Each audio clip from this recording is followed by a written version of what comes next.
हज यात्रा भी फालतू है, चर्च में जाना भी फालतू है, चादर चढ़ाना भी फिर फालतू है, फिर तो कैंडल जलाना भी फालतू है, फिर तो जो है बुद्धिज्म को मानना भी फालतू है इस देश में, फिर तो माता पिता को माँ बाप कहना भी फालतू है। सनातन HIV एड्स है, फिर कहा गया कि महाकुंभ फालतू है, फिर कहा गया कि महाकुंभ मृत्यु कुंभ है। सनातन ही टारगेट क्यों? ममता कुलकर्णी को लेकर एक विवाद हुआ, अखाड़े को लेकर आपने भी बोला कि ये सही नहीं है।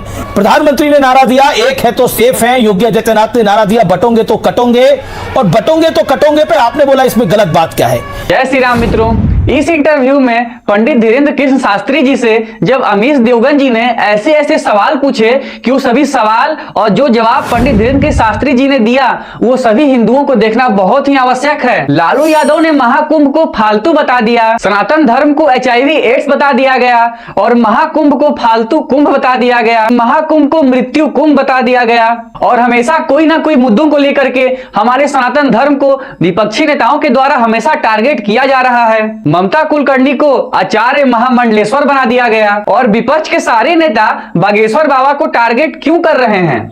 बॉलीवुड के बारे में और संजय दत्त के बारे में और दिल्ली की नई मुख्यमंत्री के बारे में बागेश्वर बाबा की क्या सलाह है? और ऐसे ही बहुत सारे इंटरेस्टिंग सवाल जो कि हमारे और आपके मन में घूमते रहते हैं, वो सारे बागेश्वर बाबा से पूछे गए और उसका एक एक करके उन्होंने कैसा जवाब दिया है, ये हमको और आपको देखना बहुत ही आवश्यक है। तो आइए हमारे साथ इस इंटरव्यू को लास्ट तक पूरा देखते हैं, और इस पर आपकी क्या प्रतिक्रिया है हमें कमेंट में जरूर बताइएगा।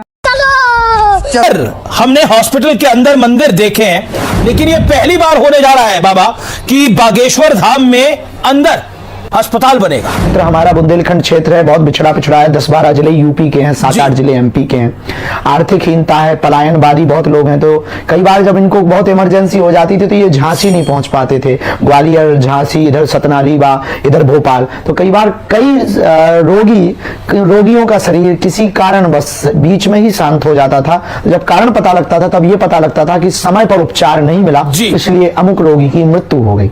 ये हमारे हृदय को बहुत झंझोड़ता था कि हम ऐसा क्या कर पाए। तो भगवान की कृपा हुई, मन में संकल्प जगा, सबका सहयोग मिला, तो अब हमने प्रण लिया कि अभी तक अस्पतालों में मंदिर थे, अब हम मंदिर में अस्पताल बनाएंगे। नेताओं के बयान पर हमें टिप्पणी तो नहीं करनी चाहिए, पर हम एक बात स्पष्ट कर देना चाहते हैं कि अगर महाकुंभ फालतू है तो हज यात्रा भी फालतू है, चर्च में जाना भी फालतू है, चादर चढ़ाना भी फिर फालतू है, फिर तो कैंडल जलाना भी फालतू है, फिर तो जो है बुद्धिज्म को मानना भी फालतू है इस देश में, फिर तो माता पिता को माँ बाप कहना भी फालतू है।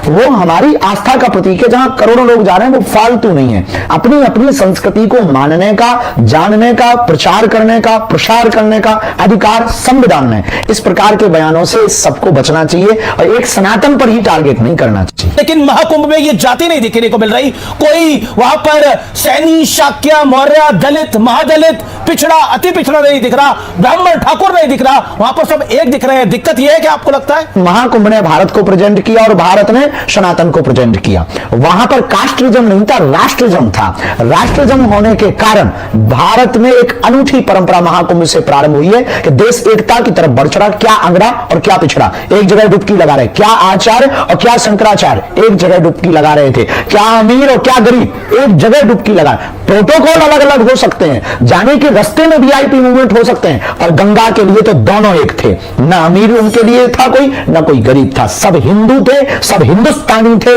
सब भारतीय थे, और पूरे विश्व के लोग थे, सब मानव थे, और मानव सभ्यता के साथ त्रिवेणी ने स्वीकार किया। तो बहुत अनूठा मैसेज पूरी दुनिया में गया।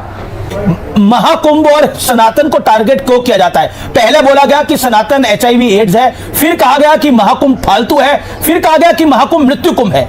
सनातन ही टारगेट क्यों? आपको क्या लगता है? क्योंकि कुछ लोग बुजदिल हैं, वो जवाब नहीं देते हैं, चुप रहते हैं, जिस कारण से इनके बोलने की बातों में बड़बोलापन लगातार बढ़ता ही जा रहा है। इसलिए हम इस देश को हिंदू राष्ट्र चाहते हैं, ताकि आप कायदे में बोलेंगे, कायदे में रहेंगे तो फायदे में रहेंगे। कायदे में रहेंगे, फायदे में रहेंगे। लेकिन कांग्रेस के एक नेता है जो कि लगातार बयान दे रहे हैं, हालांकि कुछ हिंदू संगठनों ने बोला कि उनका मुंह काला हो जाना चाहिए, ये मैं नहीं कह रहा, कुछ हिंदू संगठनों ने बोला, वो आपको चैलेंज दे रहे हैं। मैं नेता का नाम नहीं लूंगा, लेकिन वो आपको चैलेंज दे रहे हैं। कांग्रेस के एक नेता हैं क्यों आपको लगता है कि आपको क्यों टारगेट किया जा रहा है? कोई नहीं, तो सबके हैं, हम किसी पार्टी के थोड़ी हैं। अब हमें टारगेट पता नहीं क्यों किया जा रहा है इस देश में। कई बार ना हमें लगने लगता है कि अब हमको वाटर प्रूफ की जगह गाली प्रूफ हो जाना चाहिए। वाटर प्रूफ की जगह गाली प्रूफ हो जाना चाहिए। लेकिन ये अच्छा, लेकिन ये अपशब्द क्यों? वो आपके साथ शास्त्रार्थ की प्रतियोगिता करना चाहते हैं। हमने ये कहा कि अगर किसी को शास्त्र करना है, वो जो आप शास्त्रार्थ करना है, हम तो शास्त्र जानते, जितना जानते उतना ही बोल देंगे। आप आ जाएं, उनको जरूर कह दें, हमारा तो दर खुला है। और हम किसी राजनेताओं को जवाब नहीं देना चाहते जी।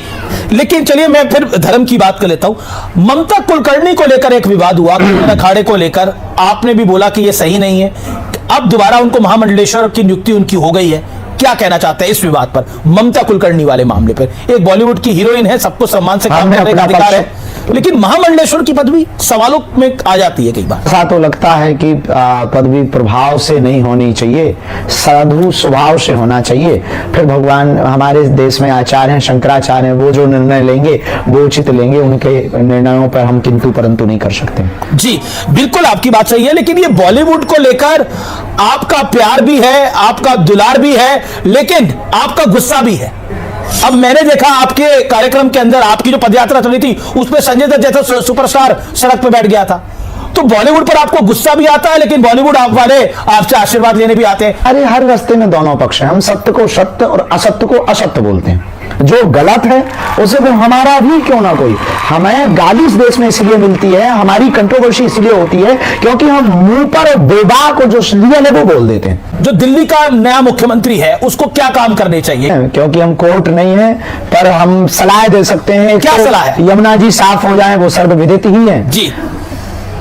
दूसरा, रिहायशी इलाकों का कचरा और ड्रेनेज सिस्टम ठीक हो जाए ताकि दिल्ली बहुत साफ स्वच्छ। कुंभ में हादसा हुआ, दर्दनाक हादसा हुआ, आपने एक बयान दिया कि मोक्ष मिल गया है, उसको लेके कंट्रोवर्सी हो गई और कहा गया कि ये बयान बाबा बागेश्वर को नहीं देना चाहिए था। क्या कहना चाहते हैं आप?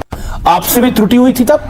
हमारा मंतव्य बिल्कुल भी ऐसा नहीं था। उस वक्त सिचुएशन ऐसी थी कि घटना हो चुकी थी, सामने ही पूरा भयावह स्थिति थी, मंजर विचित्र था, छोटे छोटे बच्चे रो रहे थे। हमारे अंदर भी फीलिंग है, हम और वो पूरा कार्यक्रम श्रद्धांजलि समारोह था। अब ये तो हम कह नहीं सकते कि ठीक मर गए, क्या कहते, तो कुछ ना कुछ डांडस तो बंधाना पड़ेगा ना परिवार को। पर हमारी बात को दूसरे भाव में ले लिया, भाव का अर्थ अनर्थ कर दिया है लोगों ने।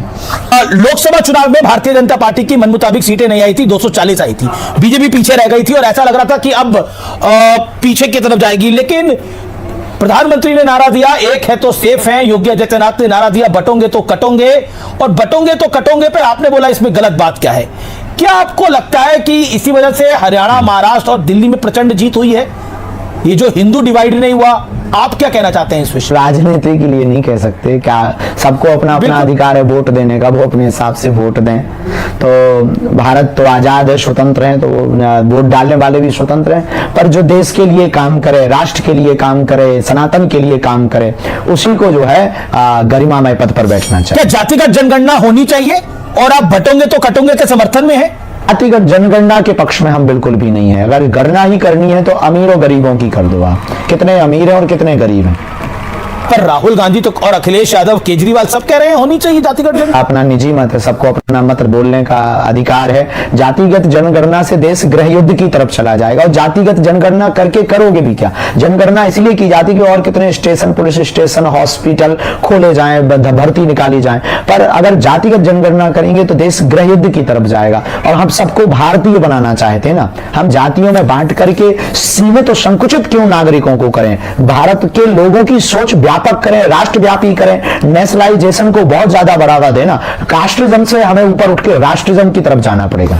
ये बड़ी लाइन बोली आपने, कास्टिज्म से ऊंचे उठकर हमें राष्ट्रिज्म, नेशनलिज्म की तरफ जाना पड़ेगा। फ्रेंड्स, कैसा लगा आपको हमारा ये कंटेंट? तो ऐसे ही और भी इंफॉर्मेटिव और इंटरेस्टिंग वीडियो के लिए आप हमारे वीडियो को लाइक करके चैनल को सब्सक्राइब कर लीजिएगा और कमेंट में अपनी प्रतिक्रिया जरूर दीजिएगा। आपसे मिलते हैं अगले वीडियो में, तब तक के लिए अपना ख्याल रखिएगा। जय हिंद।